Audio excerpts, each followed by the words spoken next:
하는 거예요. 잠깐만요. 저 많이 참았어요. 넣을래요. 이야기 시작 전 구독과 좋아요 부탁드려요. 감사합니다. 살다 보면 혼자라는 게 익숙해지는 순간이 있다. 나는 지금 그런 순간 속에 살고 있다. 어릴 적부터 나는 발레를 했다. 한창일 나이에는 꿈이 컸지만 임신을 하고 결혼을 하면서 그 꿈은 희미해져 갔다. 26, 무대 위에서 가장 빛날 나이에 나는 산부인과 침대 위에 누워 있었다. 결혼 생활은 그리 오래 가지 못했다. 남편과는 아들 하나를 낳고 헤어졌다. 그 후로는 아들 민준이와 단둘이 지냈다. 이제 민준이는 27, 해외 지사로 발령받아 싱가포르에서 일하고 있다. 한 달에 한 번 정도 엄마 잘 지내지? 라는 짧은 통화가 전부. 그래서 지금 이 집은 50대 중반의 나 혼자 사는 조용한 집이다. 아침엔 요가 매트를 깔고 점심엔 홈클래스 준비하고 저녁엔 드라마 보다 잠드는 일상. 조용하지만 이게 또 나쁘지만은 않았다. 적어도 복잡하진 않았으니까. 그런데 그날 민준이가 불쑥 전화를 걸어왔다. 엄마, 잠깐 부탁 하나만 들어줄 수 있어? 나는 설거지를 하다 말고 물기 묻은 손을 닦으며 대답했다. 왜 또 뭐 필요한 거 있어? 민준이는 잠시 머뭇거리더니 조심스럽게 말을 꺼냈다. 엄마, 우리 회사 장준호 선배님 알지? 내가 신입 때 많이 도와주셨던 분. 응, 알지. 내가 얘기 많이 했잖아. 그 선배님이 지금 전세 사기 당하셔서 하루아침에 집을 잃으셨대. 혼자 계신데 갈 곳이 마땅치 않으시대.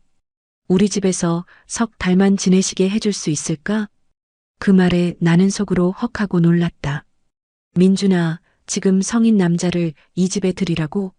나는 찬물부터 끼얹었다. 엄마, 나 회사 다닐 때 정말 많이 도와주신 분이야. 내가 실수로 큰 사고 칠 뻔했을 때도 선배님이 다 수습해 주셨어. 지금 내가 싱가포르까지 올 수 있었던 것도 선배님 추천 덕분이고. 민준이의 목소리에 절박함이 묻어났다. 엄마가 그렇게까지 말하는 거 보니 그분이 정말 중요한 사람이긴 한가 보구나. 응, 엄마. 부탁이야. 석 달만. 선배님 다시 자리 잡으실 때까지만. 나는 한숨을 쉬며 물었다. 몇 살인데? 36이야. 조용하시고 예의 바르신 분이야. 엄마 불편하시지 않게 최대한 조심하실 거야. 그렇게 해서 우리 집에 낯선 남자 하나가 굴러 들어오게 생겼다. 이야기는 그날부터 시작된다. 준호 씨가 온 건 그로부터 사흘 뒤 금요일 저녁이었다. 나는 오후부터 집 정리를 했다. 빈방에 먼지를 털고 이불을 새로 깔았다.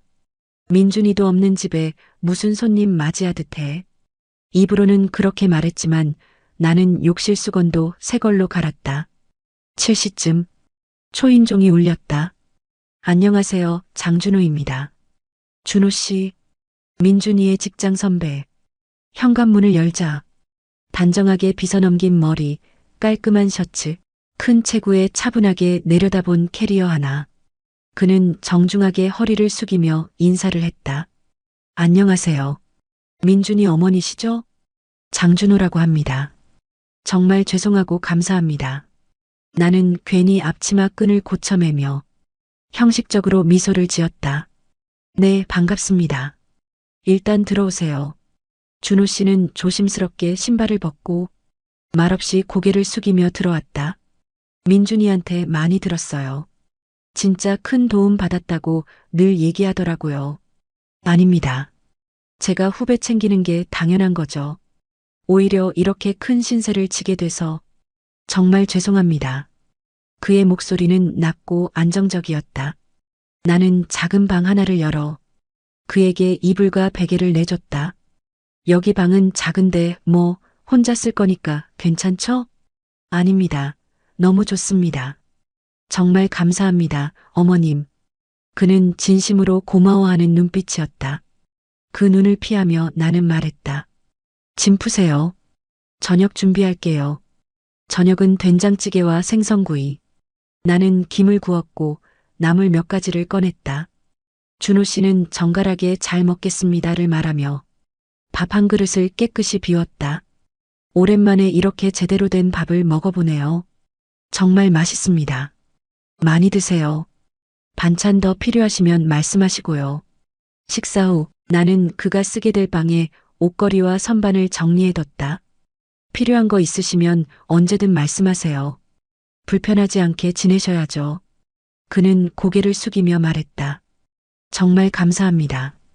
최대한 조용히 지내겠습니다. 나는 고개를 끄덕이고 방을 나왔다. 방문을 닫으면서 마음 한편에 묘한 생각이 스쳤다.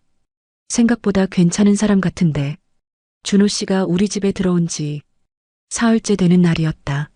아침엔 홈클래스 준비가 있었고 나는 바쁘게 재료를 사러 나갔다 왔다. 그 사이 준호 씨는 집에 있었다.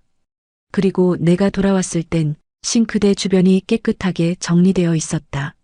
나는 멈칫했다. 말없이 손에 들고 있던 장바구니를 내려놓고 그에게 물었다. 설거지 하셨어요? 그는 민망한 듯 고개를 끄덕였다. 예, 제가 아침에 커피 마셨던 컵이 있어서요. 그냥 놔두기 그래서 다른 것들도 함께 정리했습니다. 그 말에 나는 순간 이상하게도 목이 메었다. 설거지를 해줄 사람. 그 흔한 장면이 왜 이렇게 낯설고 또 따뜻한지. 그날 오후 나는 부엌에서 수업 재료를 정리하다 무심코 말했다. 그래도 남자가 있으니 집이 든든하네. 별 뜻 없이 한 말인데 그 말이 입 밖으로 나오는 순간 내가 스스로 놀랐다. 남자. 그래, 이 집엔 그동안 없었던 존재. 민준이는 어릴 때부터 기숙사 생활을 했고 지금은 해외에 있다. 이 집엔 제가 해드릴게요. 라는 말이 사라진 지 오래였다. 준호 씨가 냉장고에서 물을 꺼내다 말고 나를 돌아봤다. 네. 나는 고개를 저으며 말했다. 아니에요. 그냥 혼잣말이었어요. 그리고 그날 밤 혼자 거실에 앉아 TV를 보는데 주방에서 서랍이 열리는 소리가 났다. 그가 컵을 정리하는 모양이었다. 나는 그냥 등을 소파에 기대고 그 존재감을 느꼈다. 내가 무너지면 안 되는 집, 늘 버텨야만 했던 공간, 그 안에 누군가 있다는 감각. 그건 아주 오랜만에 느껴보는 묘한 안정감이었다. 준호 씨가 우리 집에 들어온 지 거의 한 달이 채 안 되었을 무렵이었다. 처음엔 서먹했다. 아침 인사, 저녁 인사, 형식적인 대화. 그랬던 우리가 이젠 서로 먼저 묻고 웃고 대답하게 됐다. 어머님, 여기 김치 국물이 좀 묻어서요.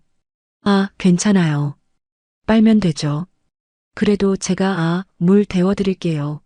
나는 그 말에 괜히 웃음이 났다. 준호 씨, 그거 뜨거우면 화상 입어요. 얼음 먼저 대세요. 냉동실에 있어요. 어느새 서로의 말투에 익숙해졌다. 조금씩 어색함이 걷히고 대화는 자연스러워졌다. 그날 저녁 각자 방에 들어간 줄 알았던 준호 씨가 거실 탁자 앞에 앉아 컵라면을 끓이고 있었다. 출출하세요? 그는 머쓱한 듯 웃으며 대답했다. 아, 저녁엔 밥을 적게 먹었더니 약은 습관이 남아서 이 시간만 되면 배가 고프네요. 저도 한 젓가락 줘요. 김치 좀 갖고 올게요. 우리는 그 늦은 밤에 나란히 라면을 먹었다. 여기 김치 진짜 맛있네요. 제가 직접 담갔어요.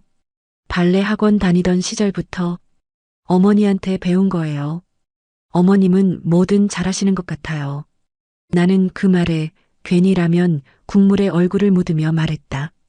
혼자 오래 살면 그런 버릇 생겨요. 그는 잠시 나를 바라보더니 말없이 고개를 끄덕였다. 그 짧은 순간 내가 무너질까봐 조심스레 안아준 느낌이었다. 그날 이후로 나는 가끔 준호 씨를 떠올렸다. 전등을 갈아주던 모습, 문 열리는 소리, 출근하며 다녀오겠습니다 하는 목소리. 그 작은 것들이 묘하게 따뜻하게 느껴졌다. 그날은 대형마트에 할인 행사가 있었다. 장바구니를 챙겨가면서 오늘은 조금만 사야지. 다짐했지만 늘 그렇듯 반쯤 넘친 카트에 또 한 손에는 봉투가 들려 있었다. 나는 천천히 걸어왔다. 혼자 사니까 천천히 걸어도 아무도 기다리지 않으니까. 근데 누가 뒤에서 달려오더니 내 손에 들린 봉투를 낚아채듯 들어 올렸다. 어머님, 이거 무거우시죠? 제가 들게요. 숨을 고르며 선 그 사람, 준호 씨였다. 나는 숨이 멎는 줄 알았다. 아니, 어떻게 여기를. 퇴근하고 집에 가는 길이었는데 마침 어머님 뒷모습이 보여서요. 우리는 나란히 걸었다. 짐을 나눠 들고 말은 많지 않았지만 묘하게 걷는 박자가 잘 맞았다. 그때 마침 동네 앞 평상에 앉아있던 아주머니가 장난스럽게 말했다. 어머, 미연 씨, 새 남자친구 생겼어? 나는 움찔했고 준호 씨는 멈칫했다가 웃었다. 그가 공손하게 고개를 숙이며 말했다. 아닙니다. 저는 아드님 직장 동료입니다. 에이, 그렇게만 말하면 섭섭하지. 나는 그 말에 웃을 수밖에 없었다. 그날 저녁 나는 전보다 조금 더 천천히 머리를 말렸고 조금 더 천천히 거실로 나갔다. 준호 씨는 노트북을 보다가 나를 보고 일어섰다. 고생하셨어요. 오늘 장 보시느라 힘드셨죠? 나는 그 말에 괜히 웃고 말았다. 요즘 준호 씨는 가끔 농담을 하기 시작했다. 어색함이 풀려서일까? 아니면 이 집 생활이 제법 편해졌기 때문일까? 그날도 평소처럼 마트에서 장을 봐온 날이었다. 나는 재료를 꺼내며 양파를 반 잘라 물에 담갔고 준호 씨는 옆에서 그걸 슬쩍 보더니 말했다. 어머님은 뭐든 정갈하게 하시네요. 양파 자르는 게 정갈한 게 어딨어요. 그 말에 준호 씨는 고개를 살짝 갸웃했다. 그게요, 그냥 어머님 손끝이 예뻐서 그런가 봐요. 발레 하셨다고 들었는데 역시 다르네요. 나는 웃음을 참느라 입술을 깨물었다. 예전 같았으면 그런 말에 당황했겠지. 근데 요즘은 왠지 모르게 나도 그 농담이 싫지 않았다. 저녁 식사를 마치고 준호 씨가 빈 그릇을 싱크대에 가져다 놓았다. 등 뒤에서 물 흐르는 소리 사이로 그가 말했다. 어머님. 응? 사실 처음 뵀을 때 민준이 어머니라고 하길래 깜짝 놀랐어요. 나는 수저를 닦다 말고 그를 슬쩍 돌아봤다. 왜요? 너무 젊으셔서요. 민준이 형이 그렇게 자랑했는데도 실제로 보니까 더 놀랐어요. 나는 그 말을 어떻게 받아야 할지 몰라 수세미에만 시선을 고정했다. 혹시 발레 계속하고 계세요? 그 말에 나는 멈춰있던 손을 움직이며 말했다. 아니요, 그만둔 지 오래됐어요. 지금은 집에서 취미로 요가나 필라테스 가르치는 정도요. 아, 그래도 몸 쓰는 일을 계속하시는 거네요. 어쩐지 자세도 곧으시고 걸음걸이도 다르더라고요. 나는 그 말에 허탈하게 웃으며 말했다. 그 우아한 사람이 지금 설거지하고 있는 건 못 보셨나 봐요? 아니요, 그게 더 멋있어요. 그 순간 찬장 안쪽 선반에서 유리 그릇이 또르르 미끄러졌다. 준호 씨가 급히 손으로 받아냈고 그 바람에 그의 손이 내 손등을 살짝 스쳤다. 둘 다 아무 말도 안 했다. 물론 그저 우연히 스친 거였다. 아무렇지 않게 넘길 수 있는. 하지만 나는 내 손등이 따뜻해지는 걸 느꼈다. 그건 물 때문도 온기 때문도 아니었다. 비 오는 일요일 오후였다. 별다른 외출도 약속도 없던 날 나는 거실 장롱을 정리하다 먼지가 가득한 앨범 하나를 꺼냈다. 뭐 보세요? 준호 씨가 슬쩍 다가와 물었다. 예전에 발레했던 시절 사진들이요. 우와, 한번 봐도 될까요? 나는 말없이 고개를 끄덕였고 준호 씨는 소파에 조심스레 앉아 한 장 한 장을 넘기기 시작했다. 이거 어머님 맞으세요? 왜요? 못 믿겠어요? 아니요. 너무 아름다우셔서요. 이런 사진은 무용수 특집 화보 같잖아요. 사진 속의 나는 당시 공연 의상을 입고 우아한 손끝, 고든 시선, 그리고 완벽한 자세로 서 있었다. 준호 씨는 한참을 그 사진에서 눈을 떼지 못했다. 직접 추시는 것도 보고 싶어요. 나는 피식 웃으며 말했다. 이제는 몸이 안 따라줘요. 그건 다 예전 얘기죠. 그러자 그가 고개를 저으며 말했다. 아니에요. 지금도 전혀 다를 것 없는데요. 여전히 우아하세요. 그 말에 괜히 시선이 바닥으로 떨어졌다. 제가 괜한 말 했나요? 준호 씨가 머리를 극적이며 말했지만 나는 그 말이 전혀 괜하지 않았다는 걸. 얼굴이 벌개진 내 표정으로 대신 보여주고 있었다. 그날 밤 거실 한쪽에 놓인 오래된 앨범은 닫히지 않은 채로 열려 있었다. 그리고 내 마음도 그 앨범처럼 조금 벌어져 있었다. 며칠 전 민준이가 영상통화로 안부를 물어왔다. 오랜만에 얼굴을 보며 엄마, 선배님은 잘 지내시지? 라고 물었다. 응, 조용히 잘 지내. 민준이는 안도의 한숨을 쉬며 말했다. 다행이다. 선배님 좋은 분이시죠? 엄마가 불편하지 않게 잘 계시는 것 같아서 다행이야. 그날은 정말 오랜만에 집이 조용했다. 준호 씨와 나 단둘이 남은 저녁. 그날 오후엔 혼자 마트 갈 준비를 하다 괜히 그를 불렀다. 준호 씨, 같이 마트 갈래요? 짐도 좀 많을 것 같은데. 그가 슬쩍 웃으며 내 옆에 섰다. 그날은 뜻밖의 소나기가 쏟아진 날이었다. 장 보러 가자며 큰 우산 하나 들고 나선 건 나였는데 그가 괜히 따라 나선 거였다. 집으로 돌아오는 길 나는 발끝까지 흠뻑 젖은 옷자락을 털어내며 말했다. 괜히 따라오셔서 고생만 하셨네요. 그는 웃었다. 같이 젖어서 나쁘지 않았어요. 현관문을 열고 들어선 순간 나는 먼저 욕실로 향했다. 찬비에 살짝 떨리던 어깨를 뜨거운 물로 녹이고 나와보니 그는 여전히 젖은 셔츠 차림으로 거실에서 물을 따르고 있었다. 감기 걸리세요. 옷 좀 갈아입으시지. 어머님 욕실 쓰고 계셔서 기다리고 있었어요. 그 말에 내 손에 들려있던 수건을 그에게 던져주며 말했다. 수건이라도 먼저 닦으세요. 그가 수건으로 머리를 털어내며 닦더니 내 쪽을 바라봤다. 그리고 잠시 말이 없었다. 왜요? 아니요. 그냥 지금 되게 예쁘셔서요. 나는 고개를 돌렸다.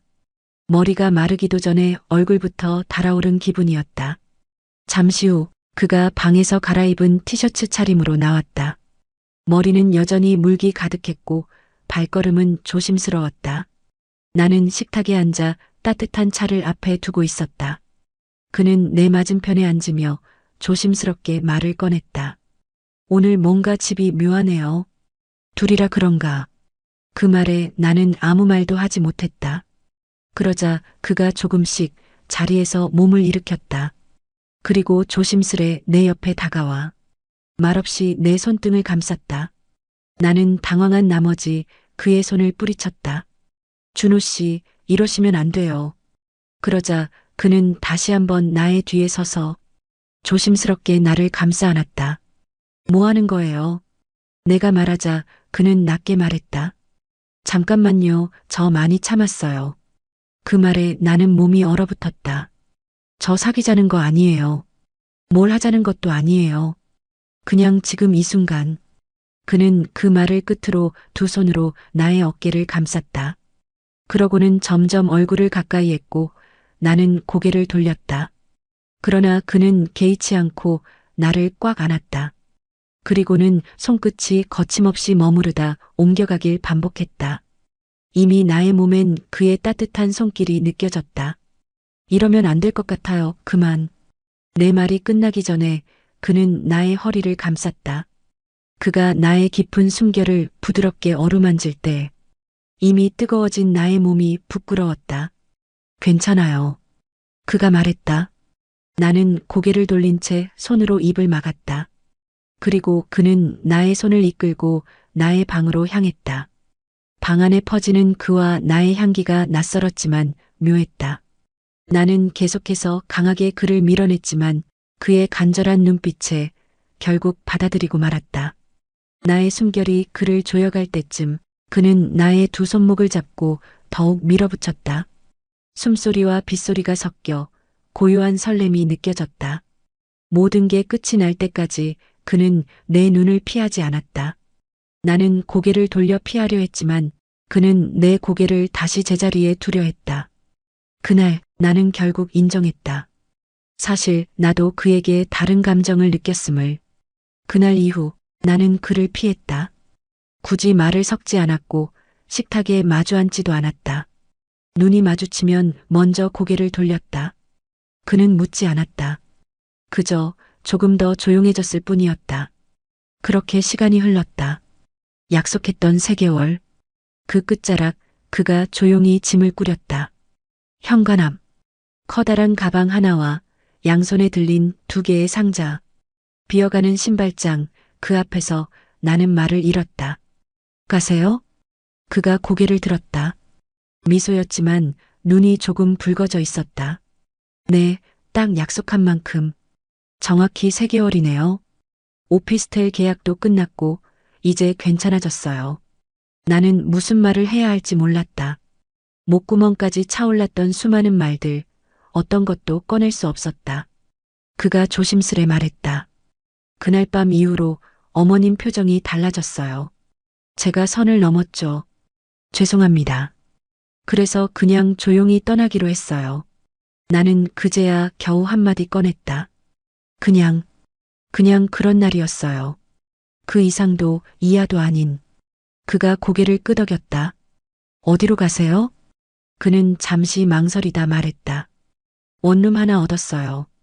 회사 근처로요. 잠시 정적. 그가 신발을 신으려다 문득 고개를 돌려 말했다. 어머님. 네. 한 번쯤은 생각해도 돼요.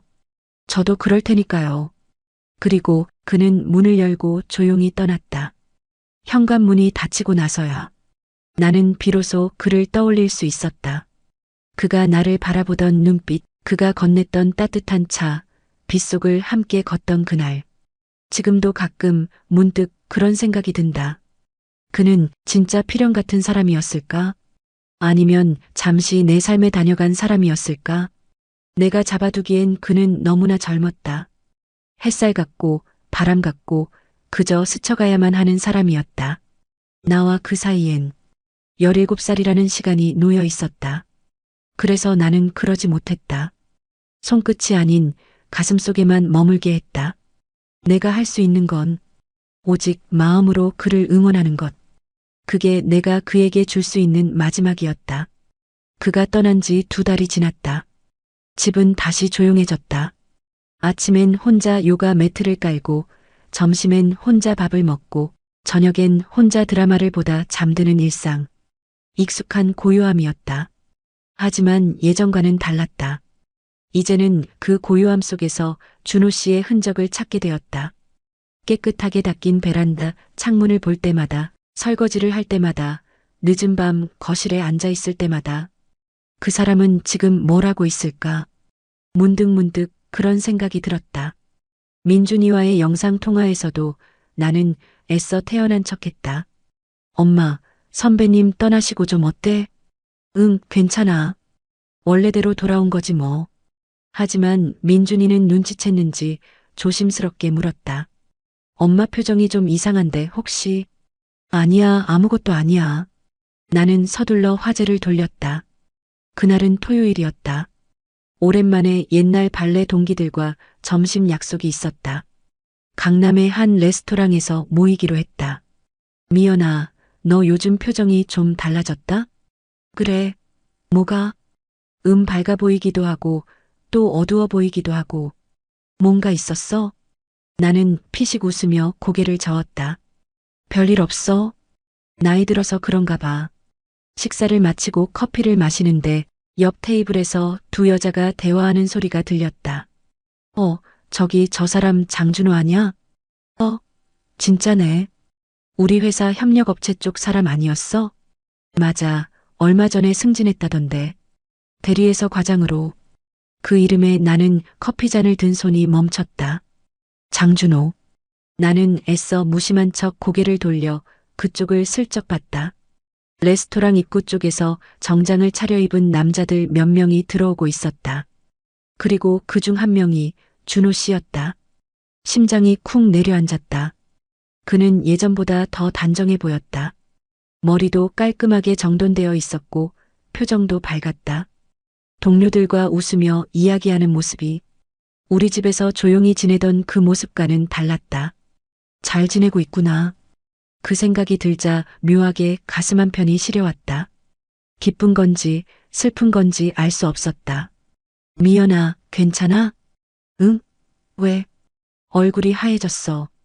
나는 황급히 미소를 지으며 말했다. 아니야, 커피가 좀 뜨거워서. 그때 준호 씨가 우연히 이쪽을 돌아봤다. 우리 눈이 마주쳤다. 그의 표정이 순간 굳었다. 나도 마찬가지였다. 몇 초간의 정적. 그는 천천히 고개를 숙여 인사했다. 나도 어색하게 고개를 끄덕였다. 그리고 그는 동료들을 따라 다른 쪽 좌석으로 향했다. 내 친구들은 아무것도 눈치채지 못했다. 하지만 나는 그 짧은 시선 교환 속에서 너무나 많은 것을 느꼈다. 잘 지내고 있구나. 그래, 다행이야. 나 없이도 잘 살고 있네. 그런 생각들이 머릿속을 가득 채웠다. 식사를 마치고 밖으로 나왔다. 친구들과 인사를 나누고 차에 타려는데 누군가 내 이름을 불렀다. 어머님. 돌아보니 준호 씨가 서 있었다. 준호 씨. 우리는 잠시 말없이 서 있었다. 잘 지내셨어요? 네, 준호 씨도요. 네, 덕분에 잘 지내고 있습니다. 그는 잠시 망설이다 말을 이었다. 승진했어요. 과장으로요. 아, 축하해요. 정말 잘 됐네요. 감사합니다. 또다시 침묵. 그가 조심스럽게 물었다. 어머님은 어떠세요? 민준이한테 가끔 안부 듣긴 하는데. 저요? 전과 똑같죠. 뭐? 나는 애써 웃으며 말했다. 그의 눈빛이 잠시 흔들렸다. 그때 정말 죄송했습니다. 제가 선을 넘었어요. 아니에요. 됐어요. 그 얘기는. 나는 서둘러 말을 끊었다. 이제 다 잘 됐잖아요. 새 집도 구하셨고 승진도 하셨고 내 덕분에요. 그때 어머님 댁에서 지내지 않았으면 아마 포기했을 거예요, 다. 그 말에 나는 아무 말도 할 수 없었다. 그럼 저 이만 들어가 볼게요. 회식 자리라서요. 네, 들어가세요. 그가 고개를 숙이고 돌아서려는데 나도 모르게 입이 열렸다. 준호 씨. 그가 멈춰섰다. 건강하세요. 그가 천천히 고개를 돌렸다. 어머님도요. 그리고 그는 다시 레스토랑 안으로 들어갔다. 나는 한참을 그 자리에 서 있었다. 차에 타서도 시동을 걸지 못하고 한참을 핸들을 붙잡고 있었다. 잘 지내고 있구나. 그 생각이 반복될수록 가슴이 아팠다. 기쁘고 또 슬펐다. 그날 밤 나는 잠들지 못하고 침대에 누워 있었다. 천장만 멍하니 바라보다가 핸드폰을 집어들었다. 민준이에게 전화를 걸었다. 엄마, 이 시간에 웬일이야? 응, 그냥 내 목소리 듣고 싶어서. 무슨 일 있어? 목소리가 좀 이상한데. 나는 잠시 망설이다 물었다. 민준아, 준호 씨 요즘 어때? 전화기 너머로 민준이가 조금 놀란 듯한 침묵이 흘렀다. 선배님? 엄마가 왜 갑자기? 아니, 그냥 궁금해서. 민준이는 잠시 뜸을 들이더니 말했다. 선배님 요즘 진짜 잘 지내시는 것 같아. 승진도 하셨고 프로젝트도 성공적으로 마무리하셨대. 회사에서도 인정받고 계시고. 그래, 다행이다. 근데 엄마. 응? 혹시 선배님이랑 무슨 일 있었어? 나는 순간 말문이 막혔다. 무슨 소리야? 아무 일도 없었어. 엄마, 나 엄마 아들이야. 선배님이 우리 집에서 나간 이후로 엄마 표정 이상했잖아. 그리고 선배님도 좀 달라지셨어. 전에는 가끔 안부 물으시고 그랬는데 요즘은 엄마 얘기만 나오면 좀 어색해 하시더라. 민준이의 말에 나는 할 말을 잃었다. 엄마, 솔직하게 말해줘. 무슨 일 있었어? 엄마. 나는 한참을 침묵하다가 조용히 대답했다. 그냥 좋은 사람이더라. 민준이는 한숨을 쉬었다. 걱정했잖아. 혹시나 하고. 민준아, 엄마 괜찮아. 걱정 마. 이제 자야지. 너도 내일 출근이잖아. 알았어. 엄마도 푹 자. 전화를 끊고 나는 다시 천장을 바라봤다. 준호 씨의 얼굴이 떠올랐다. 레스토랑에서 마주쳤을 때의 그 눈빛, 밖에서 나를 불렀을 때의 그 목소리. 건강하세요. 내가 마지막으로 건넨 그 말. 진짜 하고 싶었던 말은 그게 아니었는데, 어느새 봄이 오고 있었다. 나무에 새순이 돋아나고 거리의 사람들의 옷차림이 가벼워지고 있었다. 계절은 변하고 있었다. 나에게 불어왔던 바람은 잘 지나가고 있었다. 오늘 영상이 좋으셨다면 구독과 좋아요, 알림 설정 꼭 부탁드립니다. 여러분의 작은 관심이 저에게는 정말 큰 힘이 됩니다. 오늘 이야기에 대한 여러분의 생각도 댓글로 들려주세요. 감사합니다.